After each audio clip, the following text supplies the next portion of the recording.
Syiar Ramadan di 91,2 FM Pro 1 RRI Jakarta, 92,8 FM Pro 4 RRI Jakarta, RRI Banten 94,9 FM.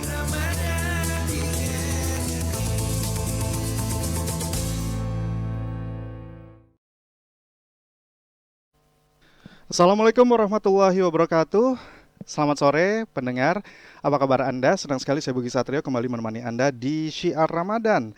Hari ini tentunya hari yang ke-8 ya, 8 Ramadan 1443 Hijriah bertepatan dengan Minggu 10 April 2022. Pendengar, tentunya nanti kita akan berbincang mengenai tema yang sangat menarik begitu, di mana kita harus selalu memiliki prasangka yang baik ya kepada Allah. Dan pendengar, tentunya kita di sini akan ditemani oleh seorang ustadz dari Lembaga Amil Zakat Nasional Dewan Dakwah. Lembaga Amil Zakat Lasnas Dewan Dakwah ini memiliki banyak program keagamaan dan kemanusiaan. Ada program dakwah sampai pedalaman, kemudian dengan pengiriman para dai dan para guru ngaji ke berbagai pelosok negeri. Kemudian program untuk yatim dan duafa, program kenceleng masjid digital, program pengelolaan sedekah rutin, zakat dan wakaf. Kemudian di bulan suci Ramadan ini tentunya bersama-sama senantiasa mengisi dengan kebaikan agar panen pahala di kemudian hari dengan menyalurkan zakat, wakaf maupun sedekah melalui Lasnas Dewan Dakwah. Lasnas Dewan Dakwah tentunya resmi lembaganya, jelas dananya, transparan penyalurannya, berkah semuanya. Dan selengkapnya ada di web lasnasdewandakwah.org.id. Lasnasnya pakai L-A-Z ya, N-A-S. Baiklah, sore hari ini kita sudah akan mendapatkan pencerahan nih dari yang pastinya memiliki banyak sekali pengetahuan dan bisa membuat hati kita tentram gitu ya, aman, tenang, sejuk begitu ya, dengan tema berprasangka baik kepada Allah. Dan kita akan ditemani oleh Bapak Ustadz Agus Salim Esos Hafizahullah. Halo, assalamualaikum Bapak, apa kabar? Waalaikumsalam warahmatullahi wabarakatuh. Pak Ustadz, tadi kesininya macet nggak? Alhamdulillah tidak macet, Mas. Iya. Alhamdulillah ya, Mas. lancar ya. Dan pendengar, Anda juga bisa menyampaikan pertanyaan melalui WhatsApp atau telepon begitu ya, ke 0812 1234 912 atau melalui telepon di 021 344 0696 atau 021 341 499, karena ada bingkisan menarik ya, koleksi dari House of Elmar, kemudian bingkisan dari Ibu Penny Pramarsetio, Ketua Umum Persatuan Insan Kolintang Nasional Pingkan Indonesia, dan juga ada kenang-kenangan dari Lasnas Dewan Dakwah. Baiklah, Pak Ustadz, silakan untuk memberikan pencerahan kepada kita terkait berprasangka baik kepada Allah. Baik Mas Bugi, terima kasih atas waktunya. Bismillahirrahmanirrahim. Assalamualaikum warahmatullahi wabarakatuh. Alhamdulillahi rabbil ghafur, al-afur ra'ufis syakur, alladhi wafaqa man sya'a min ibadihi litahsilil makasibi wal ujur, wa ja'ala syughluhum bitahqiqil imani wal amali sholih, yarjuna tijaratan lan tabur. Asyhadu an la ilaha illallah wahdahu la syarikalah, wa asyhadu anna Muhammadan abduhu wa rasuluh alladzi la nabiyya ba'dah. Qala Allah tabaraka wa ta'ala fi kitabihil karim, a'udzu billahi minasyaitonir rajim. Ya ayyuhalladzina amanu kutiba alaikumus shiyam kama kutiba alal ladzina min qablikum la'allakum tattaqun. Faqala Rasulullah sallallahu alaihi wasallam, man shoma ramadhana imanan wa ihtisaban ghufira lahu ma taqaddama min dzambi. Para pendengar yang budiman, yang senantiasa Allah jaga selalu insyaallah. Alhamdulillah kita ditakdirkan oleh Allah untuk bertemu di bulan suci Ramadan. Allah takdirkan kita untuk mendapatkan keutamaan-keutamaan Ramadan. Maka sudah selayaknya kita bersyukur kepada Allah, karena peluang ini, kesempatan ini belum tentu diberikan kepada mereka yang saat ini belum beruntung. Barangkali mereka telah didahului oleh kematian, barangkali mereka saat ini sedang mengalami sesuatu yang tidak diinginkan sesungguhnya seperti sakit. dan lain sebagainya. Baik, para pendengar yang budiman, di kesempatan kali ini izinkan kami menyampaikan beberapa nasihat kepada kami pribadi dan kita semua yang bertemakan berprasangka baik kepada Allah Tabaraka wa Ta'ala. Orang yang terbaik adalah yang ketika dia diberi nikmat, dia bersyukur. Kemudian ketika dia diberikan ujian dan cobaan serta musibah, dia pula bersyukur.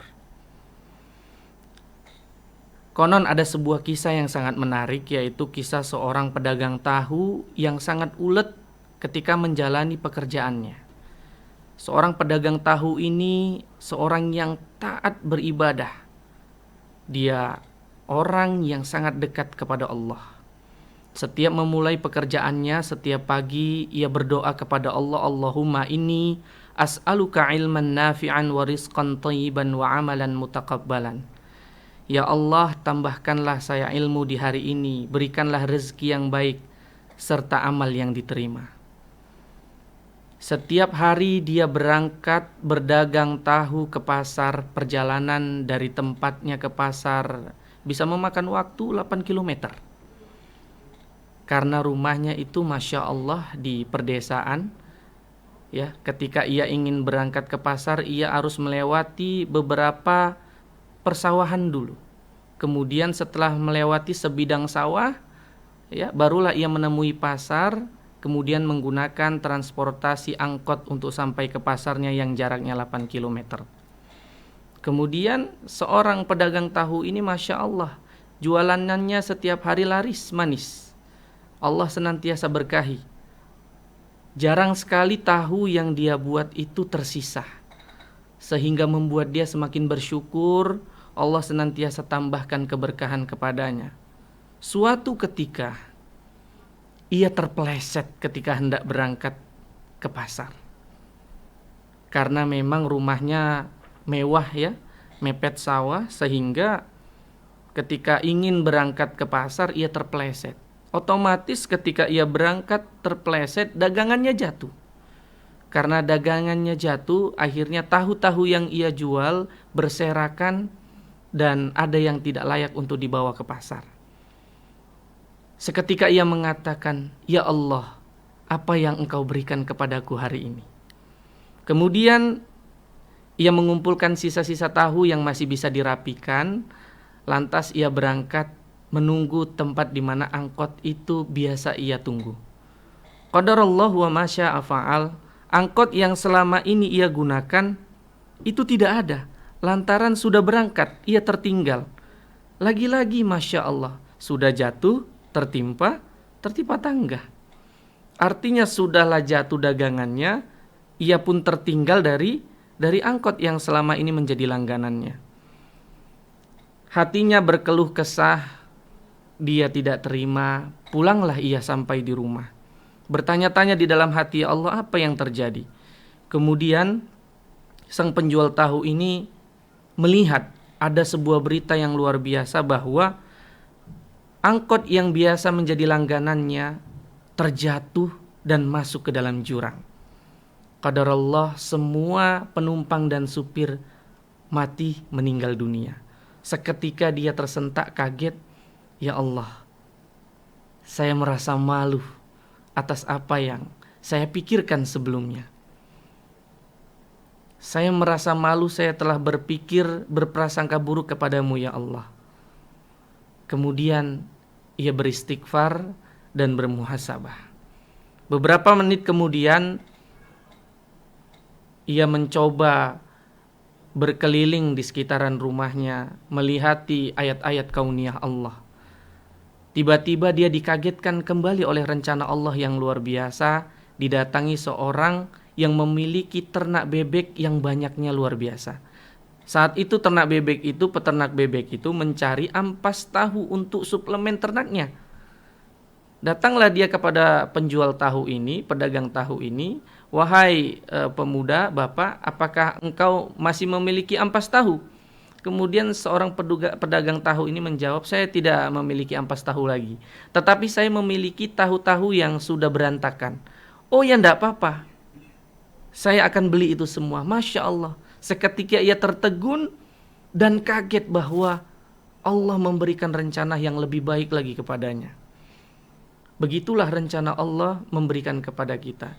Sudah selayaknya kita sebagai seorang mukmin, seorang muslim harus memiliki perilaku yang luar biasa, perilaku yang baik, yaitu senantiasa memiliki sikap husnudzon kepada Allah. Karena memang husnudzon ini adalah ciri khas perilakunya orang-orang yang beriman. Berbeda dengan orang-orang yang munafik, orang-orang yang tidak mengimani Allah. Mereka orang-orang musyrik sangat tidak bersikap baik kepada Allah. Senantiasa hari-hari mereka bersuudzon kepada Allah. Sebagaimana Allah mengatakan di dalam Al-Quran, wa yu'adzibal munafiqina wal munafiqat wal musyrikina wal musyrikat adh-dhannina billahi dhannas saw alaihim dairatus saw. Kata Allah, yu'adzibal munafiqin wal munafiqat. Allah akan memberikan siksa kepada orang-orang munafik, kepada orang-orang musyrik, lantaran mereka senantiasa bersikap suudzon kepada Allah. Alaihim dairatus saw. Maka kepada mereka lah hari-harinya akan senantiasa diliputi kegelisahan, kegundaan, siksaan-siksaan dan kejelekan kepadanya. Wa'iyadzubillah, na'udzubillah. Semoga kita senantiasa dilindungi oleh Allah dari perbuatan suudzon. Iya, baik. Pak Ustadz Agus Salim, Esos Hafizahullah, Hafiz Al-Quran ya Pak Ustadz ya? Alhamdulillah sudah selesai satu hari. Alhamdulillah, nanti ajarin ya Ustadz ya. Insya Allah Mas Bugi. Baik, dan tentunya nanti kita akan sambung lagi setelah pesan-pesan berikut ini, tetapi tentunya kami informasikan kepada Anda pendengar bahwa kita dapat didengarkan di 91,2 FM Pro 1 RRI Jakarta, kemudian di 92,8 FM Pro 4 RRI Jakarta, dan di RRI Banten 94,9 FM. Anda juga bisa menyaksikan kami di RRI Net ya, di UCTV juga channel 130, Nin Media channel 20 dan Next Media. Dan kami masih mengundang gabung Anda untuk bertanya apapun melalui WhatsApp ke 0812 1234 912 atau 0213440696 ya melalui telepon, atau juga di 0213441499 karena ada koleksi House of Elmar, kemudian juga bingkisan dari Ibu Penny Marsetio, Ketua Umum Persatuan Insan Kolintang Nasional Pingkan Indonesia, dan juga kenang-kenangan dari Lasnas Dewan Dakwah. Pendengar tetap bersama kami di Syiar Ramadan. Anda masih bersama Syiar Ramadan 1443 Hijriah, RRI Jakarta.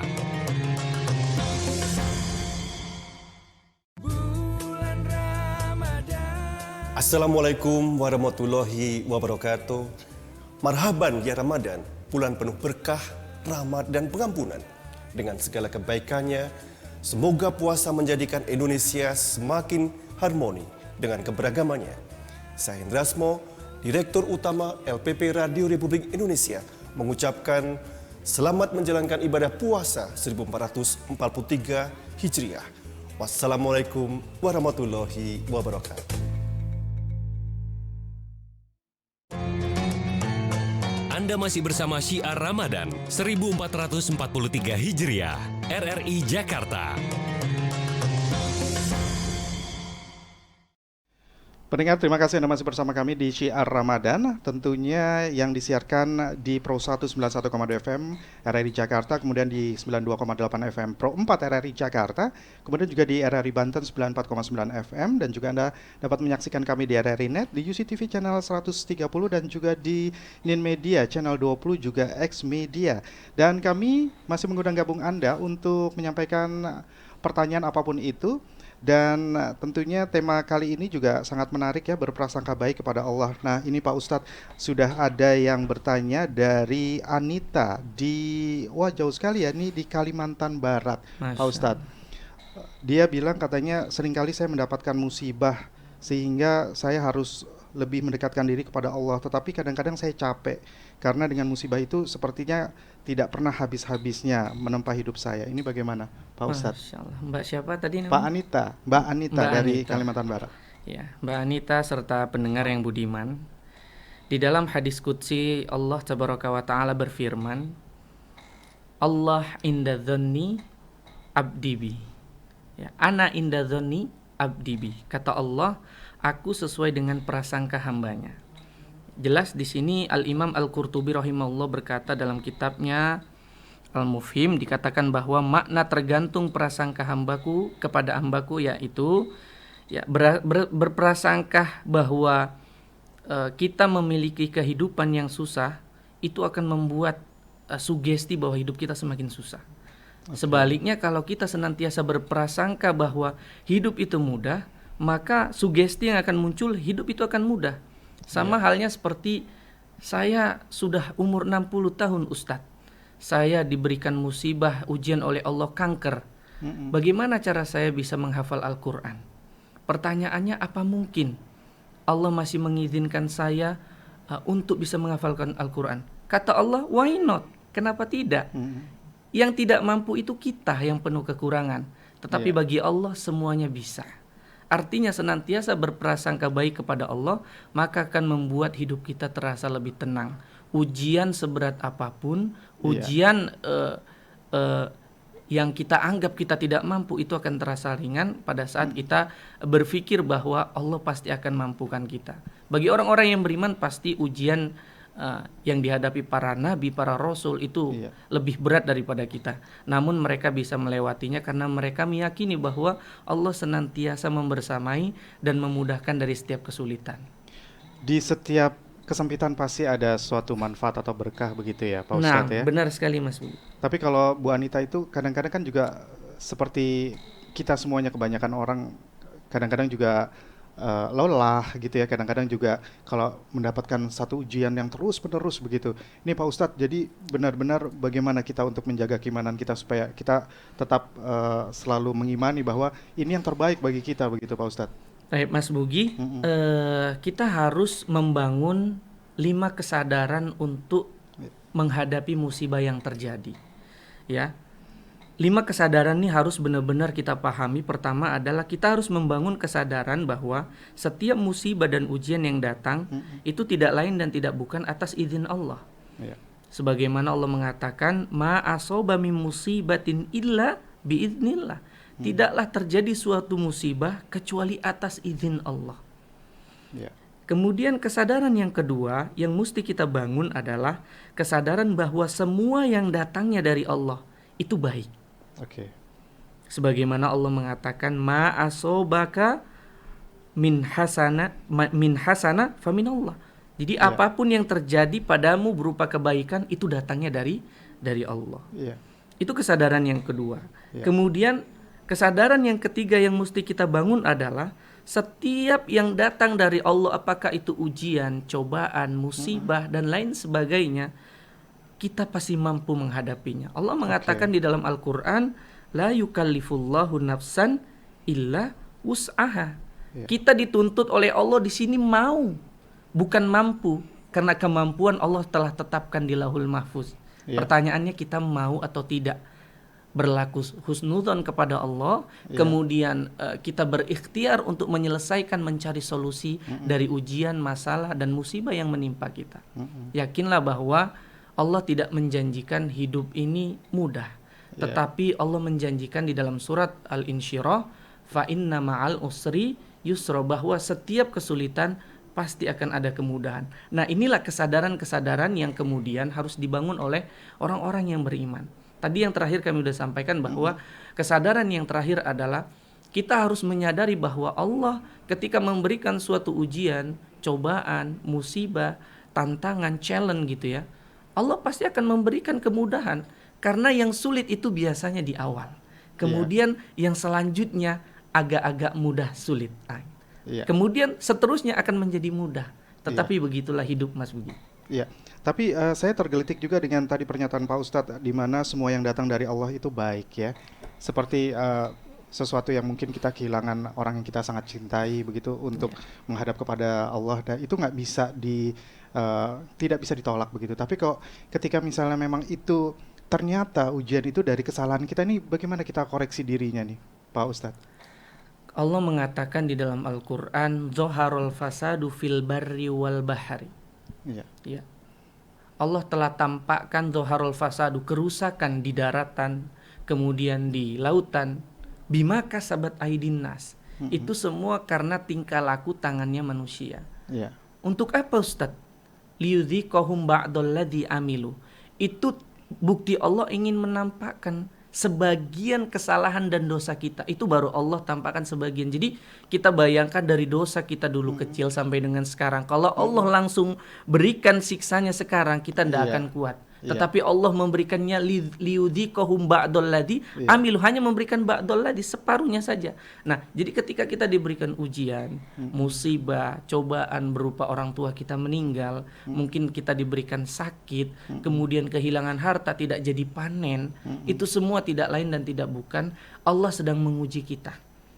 Kadangkala orang-orang yang tidak berprasangka baik kepada Allah, mereka selalu suudzon ya. Ketika diberikan ujian, mereka menganggap dosa mana ya yang saya lakukan? Kok Allah kasih ujian ini? Kalau itu nggak boleh ya Pak Ustadz? Nggak boleh. Kalau berpikir seperti itu nggak Tidak boleh Mas Bugi. Kenapa? Gitu ya. Karena ini bagian daripada kita mengatakan secara tidak langsung bahwa Allah ini zalim sama kita. Kita nggak ngelakuin apa-apa kok. Tapi bukannya memang kadang-kadang kita melakukan sesuatu karena kesalahan kita sendiri begitu. Jadi itu merupakan satu imbas gitu ya, efek dari perbuatan salah kita. Jadi ketika kita mendapatkan sebuah musibah, kita kadang suka bercermin, aduh salah saya apa ya gitu. Itu nggak boleh kayak gitu Pak Ustadz. Contoh kecil kisah Nabi Yunus alaihissalam pada saat beliau ditugaskan oleh Allah untuk berdakwah ya di daerah Irak sana, namanya itu kota coba saya ingat dulu, nama kotanya itu ya coba pokoknya di daerah Irak, di wilayah Irak, namanya Nainawa ya. Nabi Yunus ini ditugaskan oleh Allah di daerah Nainawa sekitar Irak. Pada saat ditugaskan ke sana, beliau berdakwah kepada kaum Nainawa, tetapi kaum Nainawa kemudian menolak dakwahnya. Akhirnya Nabi Yunus berdoa kepada Allah, ya Allah, pindahkan aku ke tempat dakwah yang lain. Akhirnya Nabi Yunus karena belum diijabah oleh Allah, belum diberikan petunjuk, dia tetap berijtihad untuk pindah. Ketika menaiki kapal, ya di kapal itu Masya Allah, kapal yang dinaiki beliau itu berat sehingga mengakibatkan kalau tidak menurunkan barang-barang bisa tenggelam. Jadi pemimpin kapal itu mengumumkan akan menurunkan manusia, orang untuk mengurangi beban. Nama Nabi Yunus terus sekali pertama diumumi, nama beliau muncul di undian. Kedua muncul lagi, ketiga muncul lagi. Kemudian beliau di dalam hatinya mengatakan, ya Allah, inilah akibat perbuatan dosaku meninggalkan umatku. Seketika beliau ingat dosa apa yang dia lakukan. Kalau kita tidak ingat dosa mana ya, saking banyaknya Mas Bugi. Tapi boleh kalau misal kita merenung bahwa kita melakukan kesalahan apa ya sehingga kita bisa sampai di titik ini begitu, Allah nggak membersamai kita gitu, nggak boleh. Inilah bagian daripada husnudzon kita kepada Allah, bahwa apa yang menimpa kita itu bukan karena kezaliman Allah, tetapi karena memang kesalahan kita. Dan itu terjadi dalam rangka penghapusan dosa supaya kita kembali kepada Allah. Iya. Supaya kita juga tentunya disayang sama Allah ya, karena kita dikasih peringatan begitu ya. Iya benar sekali. Jadi, Mas Bugi. Kadang-kadang juga saya berpikir bahwa kita misalnya susah gitu, belum tentu juga memang itu maunya Allah, karena memang Allah sayang sama kita. Mungkin kita harus lebih banyak sholat, harus lebih banyak zikir, harus lebih banyak beribadah sehingga kita bisa meningkatkan iman dan takwa kita ketika kita menghadapi masalah begitu ya. Iya, benar. Ini jadi curhat deh. Nggak apa-apa Mas Bugi. Sebenarnya true story ini. Bisa jadi hikmah buat teman-teman pendengar RRI. Gitu ya Pak Ustadz ya. Jadi saya boleh curhat ya sekalian ya. Curhat colongan. Pak Ustadz, ini dari Emil Jakarta. Bagaimana cara berprasangka baik kepada Allah di dalam situasi putus asa? Kalau dia udah benar-benar putus asa sampai, mohon maaf ya, kan kadang-kadang ada kita mendengarkan berita suicide gitu ya, bunuh diri gitu ya. Nah ini berarti kan ada di titik putus asa begitu. Nah ini bagaimana nih Pak Ustadz? Coba kita sedikit kembali kepada kisahnya Nabi Yakub ya. Beliau kalau dibandingkan dengan keputusasaan kita, mana lebih besar? kita paling banter sekarang anak-anak milenial nih putus asa, tidak dibelikan gadget, tidak diberikan waktu untuk keluar dan lain sebagainya. Kalau orang tua tidak dapat pekerjaan, kemudian banyak masalah problem yang saat ini terjadi. Tetapi kalau kita bandingkan dengan curhatan ya, kisah sedihnya Nabi Yakub, bayangin dia memiliki anak seorang nabi ya, seorang nabi bernama Nabi Yusuf. Begitu Nabi Yusuf itu dipisahkan oleh Nabi Yakub selama 40 tahun, bagaimana rasanya coba seorang ayah ditinggal oleh anaknya karena diisukan bahwa anaknya telah mati dimakan oleh serigala. Masya Allah, selama 40 tahun Nabi Yakub Masya Allah menangis sampai mata beliau itu dikabarkan buta di dalam Al-Quran. Begitu sedihnya Nabi Yakub. Tetapi apa kata beliau? Semua keluh kesahnya, semua kesedihan Nabi Yakub beliau sampaikan kepada Allah, tidak kepada manusia. Karena memang Mas Bugi, yang hanya bisa menerima curhatan sepenuh hati, mengetahui 100% apa yang kita butuhkan itu hanya Allah. Sebagaimana Nabi Yakub mengatakan, qala innama ashku bathi wa husni ilallah. Semua aku sampaikan keluh kesah dan kesedihanku hanyalah kepada Allah. Tapi kalau dia udah sampai titik putus asa kan berarti harus ada pertolongan dari kita dong ya, teman-teman atau orang-orang di sekelilingnya. Karena kan dia juga tidak menyadari kalau dia sudah sangat berputus asa, yang mungkin loncat dari lantai 17 juga udah nggak kerasa gitu ya, seakan di bawahnya air padahal enggak gitu kan, karena sudah saking putus asanya begitu ya. Jadi mungkin kalau udah putus asa itu ya berarti kita yang harus mendampingi terus ya, yang kita dengan teman-teman kita misalnya melihat mereka bagaimana begitu ya, kita kuatkan begitu ya Pak Ustadz ya. Iya, dinasihati, diberikan pengetahuan tentang bagaimana ma'rifatullah, mengenal Allah lebih dalam. Ini ada kisah yang menarik. Kisah ini saya dapatkan ketika saya belajar dulu di pesantren. Ada seorang pembunuh ya, dia sudah membunuh 99 manusia. Bisa bayangkan dia membunuh 99 manusia. Kemudian dia ingin bertaubat. Akhirnya dia mendatangi seorang rahib. Ya, seorang rahib ini seorang ahli ibadah, tetapi dari golongan yang dia anggap itu seorang ahli ibadah. Kemudian dia bertanya, apakah dosa-dosaku, aku telah membunuh 99 orang, diampuni oleh Tuhan, oleh Allah.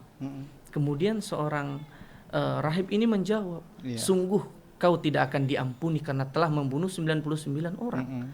Akhirnya karena dia kesal, putus asa, dia bunuh rahib tadi, genaplah 100 orang yang dia bunuh. Tetapi keinginannya untuk bertaubat kepada Allah sangat kuat. Bergejolak di hatinya, membuat dia tidak tenang. Akhirnya dia mendatangi seorang abid, ahli ibadah yang menuhankan Allah. Dia bertanya kepada seorang abid tadi, wahai abid, apakah Allah akan menerima taubatku? Aku telah membunuh 100 orang. Kemudian seorang abid tadi, ketahuilah, innallaha ghafurur rahim. Sesungguhnya Allah Maha Pengampun. Mintalah ampun kepada Allah dan datangilah wilayah ini, engkau akan belajar dan di sana akan dibina. Perjalanan beliau setelah bertemu seorang abid tadi, di tengah perjalanan meninggal dunia. Seketika malakul maut, ya, malakut pencatat amal baik itu bingung. Ya Allah, ini mau dimasukkan surga atau di neraka? Karena apa? Beratnya timbangan antara dosa dengan niat kuat dia ingin bertobat itu sama. Sehingga akhirnya Allah memberikan rahmat dan kasih sayangnya kepada seorang yang bertaubat tadi, masukkanlah dia ke dalam surganya Allah. Iya, saya jadi merinding nih Pak Ustaz. Jadi memang kita kalau misalnya kebetulan ada teman atau lingkungan kita yang memang perlu penguatan ya, kita juga harus memberikan satu perhatian ya, kemudian kasih sayang, penguatan, sehingga juga mereka akan lebih punya niat untuk tawakal begitu ya Pak Ustadz ya. Benar sekali. Baik, ini ada dari Septi, Jakarta Barat. Bagaimana cara menasehati teman yang suka datang ke orang pintar atau paranormal? Nah, ini kan juga di tradisi masyarakat ini kan suka ada juga seperti ini. Pak Ustadz bagaimana nih? Pertanyaan saya itu, kalau mendatangi orang pintar nih, pintar apa dulu? Kalau dia pintar di bidang agama, sehingga ketika datang ke orang pintar ini diberikanlah edukasi, pendidikan, arahan untuk semakin dekat dengan Allah, baik, itu bagus. Tetapi kalau datang ke orang pinteran, Pinter Akhirnya paranormal. pinter-pinteran Iya, ya itu atau paranormal Heeh, tadi itu, maka dia bukan mendapati solusi, justru masalah baru. Oh iya, benar. Karena apa? Paranormal saja punya masalah. Bagaimana dia mau minta solusi kepada orang makhluk yang punya masalah? Iya. Maka sematkanlah masalah kita, keputusasaan kita hanya kepada Allah. Karena Allah mengatakan di dalam Al-Quran, la tai'asu min rauhillah. Jangan pernah berputus asa untuk mengadu, jangan buat Allah cemburu karena kita putus asa, mintanya sama Allah. Jadi Allah tuh nggak pernah membuat orang tuh putus asa, siapapun manusianya. Iya. Karena kita juga nggak tahu di balik si paranormal itu ada kekuatan apa yang nanti akhirnya juga bisa menjerat kita begitu ya. Nah, ini juga harus benar-benar yang kita dari awal harus hati-hati sekali begitu ya. Paranormal ini, tapi sudah pasti kalau di agama kita tidak diperbolehkan sama sekali ya Pak Ustadz ya untuk percaya dengan paranormal ya. Ya, Mas Bugi, ini ada kisah menarik nih, Iya. seorang kisah dai pedalaman Dewan Dakwah Islamiyah Indonesia. Ya, seorang dai ini bertugas di pedalaman. Iya. Pada saat beliau sampai di pedalaman, sebulan genap beliau bertugas, didatangi seorang paranormal. Iya. Seorang raja dukun, paranormal masih kelas bawahnya. Ini raja dukun. Raja dukun. Sikiri. Yang bisa terbang gitu ya. Wah, ini sudah rajanya. Jadi dukun-dukun dimanapun belajarnya sama Sikiri ini. Iya. Singkat cerita, Sikiri ini raja dukun bersama seluruh anggotanya datang ke dai ini, ke ustadz ini. Dia mengatakan, wahai ustadz, dai, kamu kenapa tidak mati-mati? Sudah sebulan kami santet. Iya. Coba kalau Mas Bugi dikatakan begitu dengan paranormal, pasti langsung terkaget. Itulah yang dirasakan seorang dai. Kenapa saya disantet, wahai bapak, katanya. Iya, kamu sudah kami santet selama sebulan penuh, kenapa kamu tidak mati-mati? Kamu pakai dukun apa? Dengan polosnya sang dai menjawab, saya tidak pakai dukun, saya hanya zikir pagi dan petang. Ya. Masya Allah, karena Masya sang dukun Allah. tadi raja dukun, nggak mau dong kalau raja dukun itu ada yang melangkahi derajatnya. Akhirnya dia mengatakan kepada sang dai, ternyata dukun kamu lebih sakti. Saya mau diajarin dukun kamu. Kata sang dai, syaratnya syahadat. Masuk ke dalam Islam, maka Allah akan berikan kekuatan yang di luar kekuatan siapapun. Akhirnya dia masuk Islam sama seluruh gerombolannya. Alhamdulillahirabbil alamin. Jadi dukun saja itu lemah sekali. Iya. Pak Ustadz, ini waktunya sebenarnya pengennya sih sampai besok subuh ya. Masya Allah. Tapi ini masih ada pertanyaan-pertanyaan yang belum dijawab. Mungkin bisa menjawabnya secara cepat begitu. Takutnya nanti mereka ini lagi jealous yang tadi udah dijawab begitu ya. Nilam Depok, bagaimana mengatasi percaya kepada Allah jika selama ini doa kita seolah tidak didengar? Singkat saja Pak Ustadz. Doa yang tidak didengar itu tidak ada. Tetapi doa yang belum dikabulkan itu biasa. Mengapa? Allah itu meletakkan sesuatu paling baik. Kalau kita inginnya cepat-cepat. Jadi kalau kita minta doa sama Allah, jangan buru-buru. Kita penuhi semua syarat supaya doa itu dikabulkan. Ya, jangan makan yang haram. Kemudian berdoa di waktu yang mustajab. Kemudian doa itu jangan terburu-buru. Sedekah apalagi. Berbakti sama orang tua begitu ya. Baik. Kemudian dari ini cepat-cepat nggak apa-apa ya. Dari Arif Bekasi, apa ganjaran yang nyata jika kita husnuzon kepada Allah? Ganjaran yang nyata kepada orang-orang yang husnuzon. Orang-orang yang senantiasa husnuzon artinya berprasangka baik kepada Allah, maka ya Allah akan melapangkan semua kesulitannya. Artinya hidupnya akan terasa tenang, nyaman, ringan, tidak ada masalah, ringan, tidak ada beban. Meskipun ada masalah tapi ringan ya. Ringan. Baik. Kemudian dari Arman Lamongan, apa tanda-tanda orang yang selalu berprasangka baik akan mendapatkan kebaikan? Apa tanda-tandanya yang selalu berprasangka baik?